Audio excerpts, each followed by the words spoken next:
Hello, this is Brian Hegney, instructor of Game and Interactive Media Design.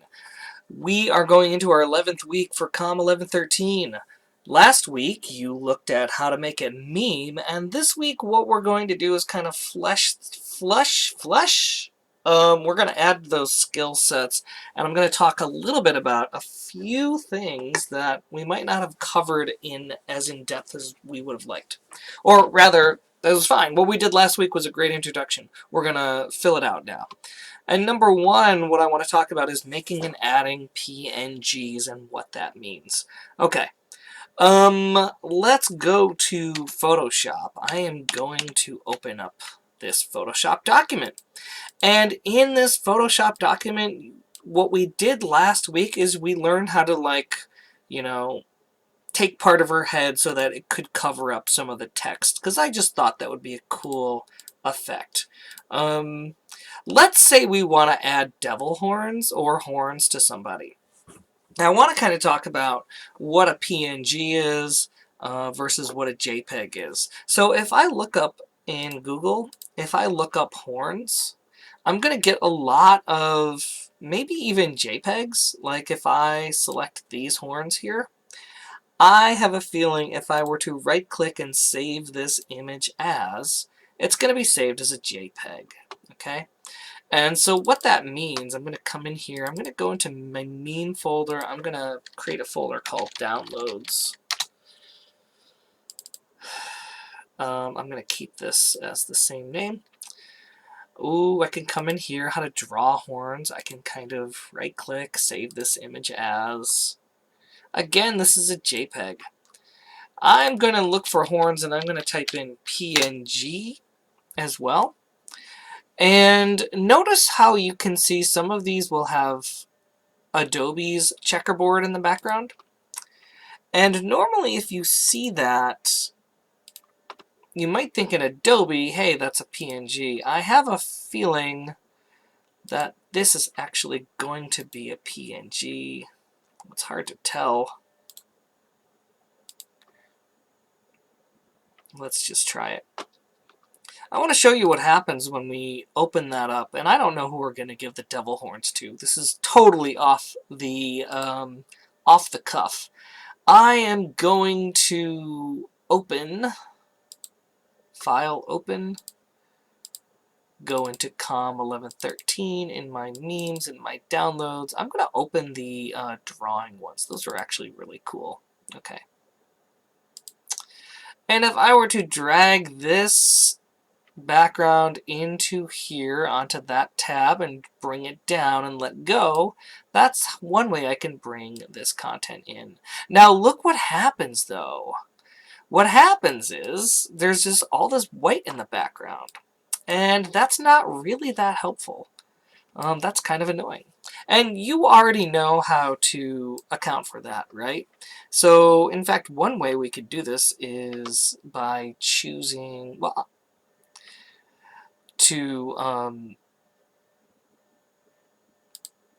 let me open another thing. Before I get into what we could do, I kind of want to open up the one that I thought might be transparent. No, this is not transparent either. So they all come in with this really terrible white background. I'm going to close these now. I didn't do anything to them. I'm going to use this one right here.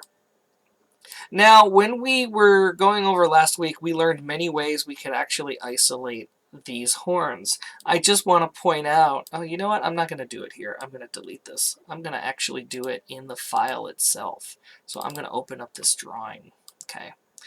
And I'm going to show you another way we could kind of isolate. I'll do it 3 ways for each set of horns. Number 1, I'm going to use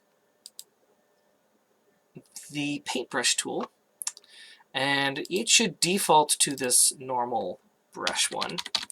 And what I'm going to do is actually, instead of, last week we selected Nancy Pelosi, and we clicked the mask tool, I'm just going to go ahead and click the mask tool right away. And when you click the mask tool right away on an image layer, it's just a white mask, and that means everything's normal. But if I use a paintbrush and click on the foreground color and make sure it's black. Then when I start to paint, you can see those checkerboards coming around, right? And so I can paint that, and I can zoom in, and I can essentially use my paintbrush to paint black on whatever I need to paint, to see through. And I'm saying paint black in case you're forgetting. If I Alt-click my mask in my Layers panel, you can see that I've actually been painting black. So if I keep Alt-clicking and Alt-clicking, you can see whatever I paint black essentially disappears. I am going to pause the video while I paint this black. Alright, and I'm unpausing it because I actually want to show you something. I'm going to use the magic wand. Now the magic wand is nestled in with the quick selection tool, which is what we used last week on Nancy Pelosi. I'm going to use the magic wand. Most people know the magic wand. It defaults to a tolerance up at the top to 35. It defaults to contiguous. What that means is if I click on this white, it's going to select every single pixel that is within a 35% tolerance of white. And it's going to click contiguously, which means it's not going to go through a black border, much like the contiguous United States or the United States that are all touching each other. If I were to unclick contiguous and do it again, click on white, you see it would select these islands of white in here. And so sometimes you want contiguous and sometimes you don't. Let's click this, and I'm only showing you clicking this because this is a really fast way, if you can get away with it, of then using a paintbrush tool to like bam, bam, bam, bam, bam. There. Now that's done. And that's one way of isolating without the quick select tool. Another way of isolating content is to use a besides the quick select tool, besides the magic wand, is to use the lasso tool. Now the lasso tool defaults to just the standard lasso tool, and you can left click and drag a shape and let go. I think that's way too difficult to continue to do, so I actually like to show the Polygon lasso tool. And the Polygon lasso tool allows you to left-click release, left-click release, left-click release. If I need to reposition myself, hold down the spacebar, left-click drag, let go of spacebar, and you're still in the lasso tool. And I'm going to just go in little bits and pieces. You can also push your cursor down to like push the screen down.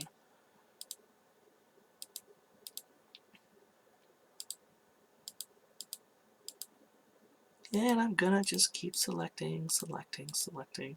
It might not be perfect.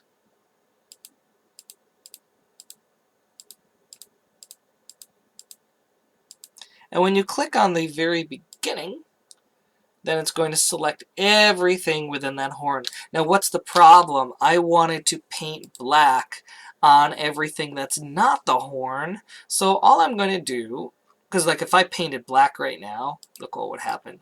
Whoops, it deleted the horn. Control Z. Control Z. Yeah. I want to paint on stuff that's not the horn. So I'm just going to, when I'm still in a selection tool, not in a paint tool, but in a selection tool, either the marquee selection, the polygon selection, or the magic wand, is right-click anywhere in my window and say select inverse. And what that does is it selects everything that wasn't selected and deselects everything that was selected. And now when I paint, hey, look at that. I'm painting, there we go. Now, and again, what did I do? I just painted black on everything that was not the horns. And when my mask is black, that means it sees through stuff. Now, what else can you do? I'm going to show you this for those of you who want it. If I make sure that my background is black, and I did that by then, clicking this little reverse colors tool, and if I actually use the Polygon lasso tool to make these little selections, if I make a little selection like this, because my background is black, if I hit the delete or the backspace key with my mask highlighted, it's going to apply black to the mask. Now, if I did the same thing, but forgot to have my mask selected, and accidentally had my image selected and hit backspace, it's gonna delete as well, but guess what I did by accident? I just disabled my mask by shift-clicking it. Oh no! I actually deleted the content of the image. You do not want to do that. You do not want to do that. You want to just paint black in your mask so you can always bring the white stuff back. I'm going to use my lasso tool on the rest of this while the video is paused and show you the last little bit in a moment. Okay, so the last step, I realized I don't really have a last step. I showed you exactly what I wanted to show you, but what I didn't show you was a little bit about adding to and subtracting to a selection set. So right now, if you remember when we used the quick selection tool and we left click here and we kept left clicking and it kept adding to our selection, well, guess what? That is set to up here on the top left, add to selection. Whereas if I set to Polygon tool, notice it's set to this square up here on the top left, which is create a new selection. So if I come down here, it's gonna get rid of that previous brush selection. So I'm gonna hit Control Z or Command Z to go back to this selection from the brush, and I want to point out that I could easily add to that selection by just clicking the next little set of the little icon. It looks like two squares overlapping, and that's going to be able to add to that selection. And then if I were to grab a little bit like this, see, it keeps adding to the selection. So there are a lot of ways to isolate a particular part of the image if you want. I can do that, double click that, and it'll keep adding to it. Similarly, if I were to hold this down and go to the magic wand tool, again it defaults to create a new selection, but I'm going to click add to selection, and that way I can easily just click once and it's going to add that to the selection. If I don't want this, see, it missed this bit, so I might want to combine my lasso tool, ensuring it's adding to the selection and selecting that bit and this bit. By the way, I've used this Polygon lasso tool for so many things over the last decade. I think it's the best I think it's the best lasso tool there is. You could differ in opinion, but you'd be wrong. Just kidding. Okay, so this is a Photoshop document now, or rather, if I want to save this mask and with the ability to bring that white background back anytime, I could save this as a PSD. Yeah.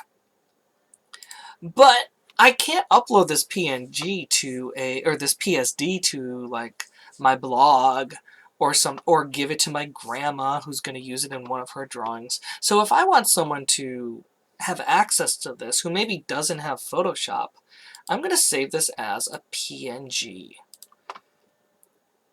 down at the bottom. It deletes all the layers, and it's actually going to delete the mask in a way. So I'm going to close this PSD, and I'm going to open up the PNG that I just saved. Here it is, Drawing Horns PNG. And when I open that up, look what happens in my Layers panel. It is just a single layer, no mask. There is no mask. It is just a single layer with transparency. And that's exactly what I'm going to use it for to bring into my meme. Okay, I'll do that in the next video. Bye!